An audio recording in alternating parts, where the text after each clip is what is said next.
October 5 వాక్యంలో ఎదగడం. నేను క్రైస్తవుని అయినప్పుడు సంఘాల్లో నూతన విశ్వాసుల కోసం ఈనాడు మనకున్నట్టు ఓ క్రమమైన ఫాలోఅప్ కోర్సులు ఉండేవి కావు. నా ఫాలోఅప్ కోర్సుగా హెబ్రీ పత్రిక నుండి ఓ బైబిల్ స్టడీల పరంపరను మతాధికారి కాని ఓ ప్రతిభావంతుడైన సామాన్యుడు తన లివింగ్ రూమ్లో నాకు బోధించాడు. ఆయన బోధించిన దానిలో అధిక భాగం ఓ నూతన విశ్వాసిగా నా తల మీదుగా వెళ్ళిపోయింది. కానీ నేనేదైతే నేర్చుకున్నానో అది నాకు వాక్య పునాది వేసింది మరియు విశ్వాసంలో స్థిరపరిచింది. ఆధ్యాత్మిక ఎదుగుదలకు మరియు స్థిరత్వానికి బైబిల్ యొక్క కనీస పరిజ్ఞానం తప్పనిసరి.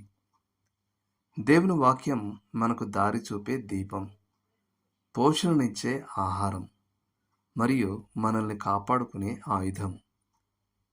ఇదే యెహోవా వాక్కు అనేది మన నిశ్చయమైన పునాది.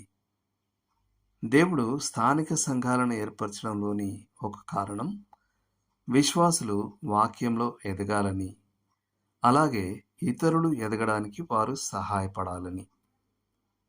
గుర్తుంచుకోండి, నీవు అనేక సాక్షుల ఎదుట నా వలన వినిన సంగతులను ఇతరులకును బోధించుటకు సామర్థ్యం గల నమ్మకమైన మనుషులకు అప్పగింపుము.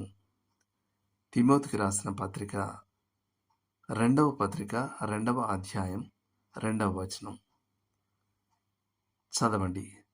కీర్తన 119, 105, మత్తయి 4:4, ఎఫెసీ 4:11-16 వరకు మరియు 6:17. చేయాల్సిన పని: మీరు వాక్యంలో ఎదగడానికి సహాయపడే 2 విషయాలు రాయండి.